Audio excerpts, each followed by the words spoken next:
Hey guys, Kelfezond here. I'm going to show you a new-ish snake today. I've had this one since end of last year roughly, beginning of this year maybe. She's been quite a trial. She's definitely something I'm very proud of for a few different reasons. So let's take a look at her. Her name is Angel, and as you can see, she is a little bumblebee. Hello there. Right back in with one hand. You can see she has quite a lot of high weight on the sides. She's far lighter than usual. She's definitely a reduced pattern. She's a lovely little snake. She's quite little, but she was tiny when I first got her. She arrived from a friend of mine who had been sold her, assuming that she was eating, and she hadn't actually had a meal yet. So when she got to me, she was probably about 2 months old and just like had not eaten anything. She was skin and bone. She was tiny. She could barely move. She was a real state. She definitely would have died if she didn't get some food in her. So we offered her a meal. She had no interest in it at all. Did you? No, you didn't. We had to force feed her the first couple of meals. That was done by pinning the head and forcing the meal, in this case it was a small pinky mouse, down her throat, basically as far as we could get it without her being able to spit it out. That was a very horrible process, which wasn't very nice, but she was so weak at that time, it was mad. The first day I got her, I put her in one of these, slightly smaller, and she had these plastic leaves in there. You might have seen them. They have these like twirly vine things made of plastic, all very lightweight. She'd managed to get her head stuck in the twirly vine, and she was just so weak she couldn't even pull herself out of it. So I came up after a few hours and I found her like basically hanging herself with a vine. So we rescued her out of there, got a meal in her, and then we got on the slow road of trying to get her to eat herself, which is very difficult.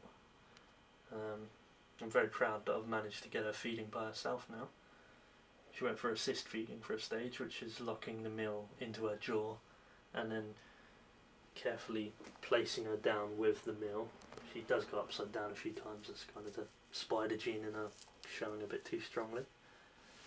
Put her down with the meal and cross your fingers and hope to God that she finishes it herself. Sometimes she does, sometimes she didn't. You're upside down again.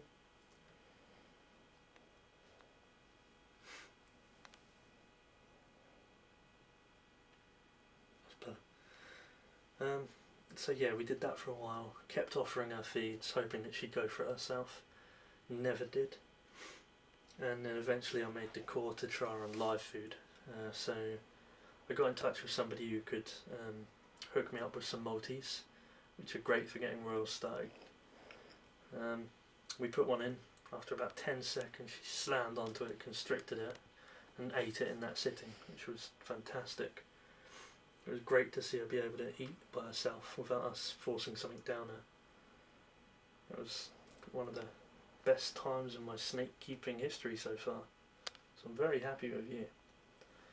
She cost me quite a lot of money, which is rare for a rescue, but the idea was that I would get her feeding for my friend and then return her, but after all of that effort had gone into it, I really wanted to keep hold of her, and he was just going to sell her on anyway, so I bought her.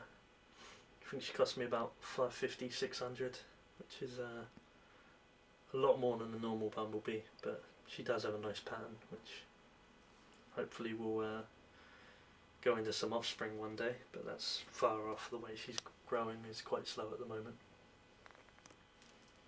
There you are. So she is a bumblebee. That is a pastel and a spider gene. She's very gentle. She has a really nice pale tongue, which I just adore.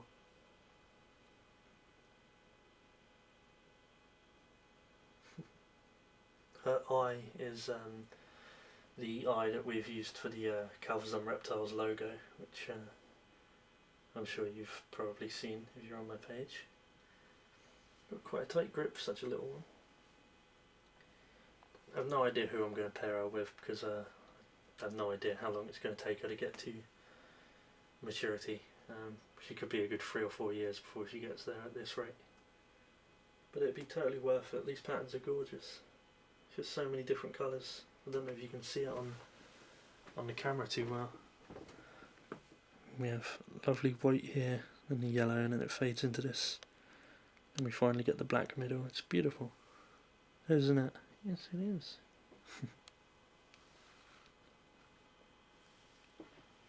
So this is Angel.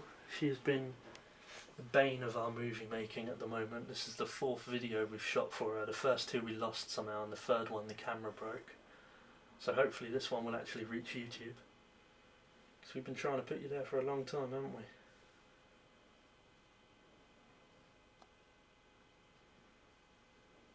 And I'll be updating her probably in half a year's time, so you can all see how she's doing.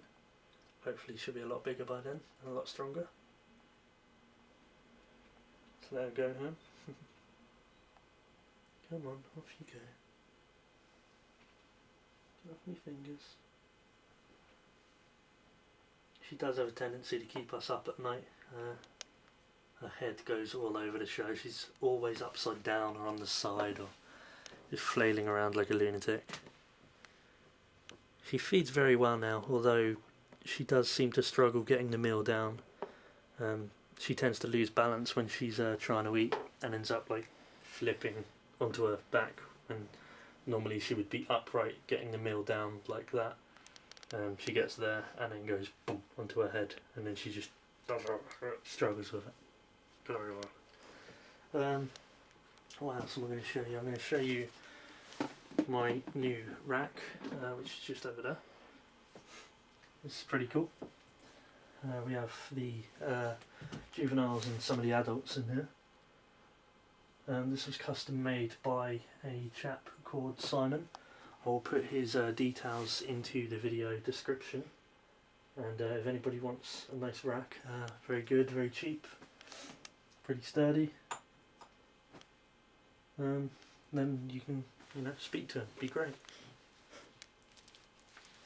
Strange look from the camera lady there. That's pretty much it. So thanks for watching, guys. As always, I really appreciate it. Remember to subscribe, show your friends, everything else you do, all that YouTubey stuff. And that's about it. So see you later, guys.